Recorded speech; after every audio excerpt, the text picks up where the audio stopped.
हे विद्यार्थी मित्रांनो, आणखी आपण महत्त्वाचा टॉपिक पाहतोय. याच्यावर सुद्धा मी अनेक व्हिडिओ तयार केलेले आहेत. तुम्हाला जर व्हिडिओ मागचे पाहायचे असतील माझे तर माझा तुम्ही प्रोफेसर आर्यदत्त गाडेकर असं यूट्यूबला तुम्ही सर्च केलं प्रोफेसर आर्यदत्त गाडेकर तर याच्यावर सुद्धा चंद्रवळ्याचे अनेक व्हिडिओ तयार केले आहेत, ते सुद्धा तुम्हाला पाहायला मिळतील. तर आज आपण एक चंद्रवळ्याचा आणखी टॉपिक पाहतोय महत्त्वाचा. तिथं बेसिकच आहे कसा अभ्यास करायचा किंवा चंद्रवळ्याचं मग कसं परीक्षेत आलेल्या प्रश्नावर उत्तर द्यायचे ते आपण पाहूया. आता मी तुम्हाला पुढे सांगतो ऍक्टिव्हायचं सूत्र काय असतं तर subject plus verb plus object जे आपण एसव्हीओ असं म्हणतो. कर्ता कर्माने कर्ता क्रियापदाने कर्म. आणि जर पॅसिव्हायचं असेल तर पॅसिव्हायचं सूत्र आहे ते काय पहिल्यांदा आपण ऑब्जेक्ट लिहायचं. ऑब्जेक्ट नंतर आपण टू बी रूप लिहायचं. टू बी रूप क्रियापदाचं तीस रूप लिहायचं. त्यानंतर बाय लिहायचं आणि नंतर काय करायचं कर्त्याची द्वितीय द्यायची. या ठिकाणी मला काय करायचं आपल्याला ऍक्टिव्हायचं सूत्र असावे पॅसिव्ह सूत्र असावे. हा प्रकार कसा समजून घ्यायचा बघा. या ठिकाणी तुम्हाला असं एखादं एक्झाम्पल दिलं असेल तर ते एक्झाम्पल कसं सोडायचं बघा. आता बघा एक एक्झाम्पल तुम्हाला सोपं एक्झाम्पल देतो की ज्याने कोणते एक्झाम्पल तुम्हाला लक्षात येईल. आता हे एक्झाम्पल आहे एक्झाम्पल पॅसिव्ह म्हणजे कसं सोडवायचं बघा. एकदम सिंपल एक्झाम्पल देतो मी तुम्हाला. द teacher teaches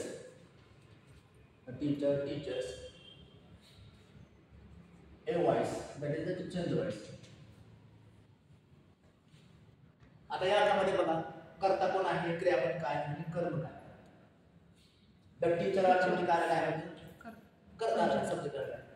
टीचर्स काय आलेले आहे म्हणजे वर्ब आलेला आहे आणि अ व्हॉइस काय आलेला आहे ऑब्जेक्ट. अगोदर आपल्याला काय लिहायचं आहे म्हणजे शिक्षकांचे व्याकरण शिक्षक चेंज व्हॉइस शिकवतात. व्हॉइस शिकवला जात आहे शिक्षकाला. अगोदर आपल्याला काय लिहायचं अगोदर ऑब्जेक्ट.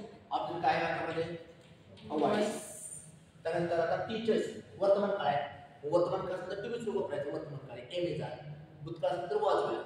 आता वर्तमान काळ टीचर्स आहे म्हणून तुम्ही सुरू एम किंवा इज किंवा आ पण व्हॉइस हा सिंगुलर आहे म्हणून काय म्हणतात टीच अ व्हॉइस टीच. आता टीचर तर तीच रूप बघा टीच तर टीचर होत नाही तर टॉट असतो. टीच टॉट टॉट अ व्हॉइस इज टॉट पुन्हा पुन्हा by the teacher. Voice is taught by the teacher. आता पहिलं असं पद्धतीने चेंज व्हायचं म्हणजे the teacher teachers voice a voice is taught by the teacher. आता सेकंड एक्झाम्पल तुम्ही सोडू शकता बघा. सेकंड एक्झाम्पल सोडवण्याचा प्रयत्न करा.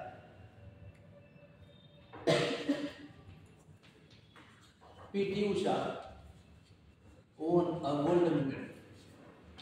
PT Usha own a golden medal. हे तुम्ही आपण सोडवण्याचा प्रयत्न करा.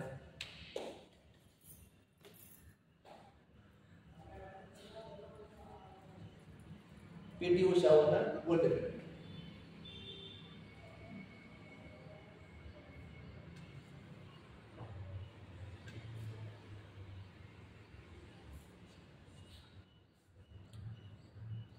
बघा या प्रकारे पीटी उषा काय आलेला आहे सब्जेक्ट आलेला आहे. वन काय आलेला आहे वर्ब आलेला आहे आणि गोल्ड मेडल हे वाक्यात ऑब्जेक्ट आलेला आहे. आपल्याला अगोदर काय द्यायचं आहे एक गोल्ड मेडल अगदी बरोबर गोल्ड मेडल. आता वन आहे वेलचा भूतकाळ वन आहे मग वन नंतर तुम्ही सुरू भूतकाळ वाच किंवा वेल मग काय ना मेडल नंतर वेल आहे का वाच येणार आणि मेडल एकच आहे वॉज मग was gold medal was one नंतर दुसरं काय आहे one gold medal was one by PT Usha. आता तुम्ही आता ते तिसरं उदाहरण तुम्ही आता सोडू शकता. The forest department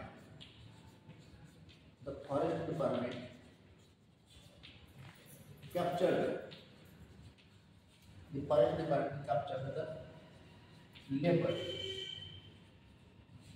foreign department captured the leopard. Foreign department काय केला, लेपर्ड पकडला, म्हणजे बिबट्या. लेपर्ड या शब्दाचा अर्थ आहे बिबट्या.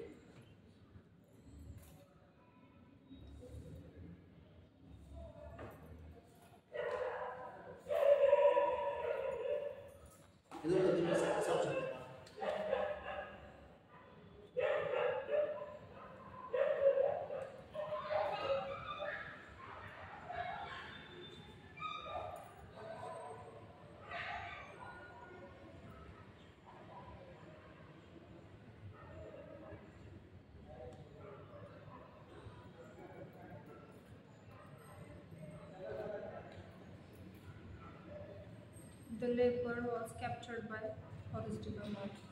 अगदी बरोबर आहे, तुम्ही सांगितलं उत्तर बरोबर आहे.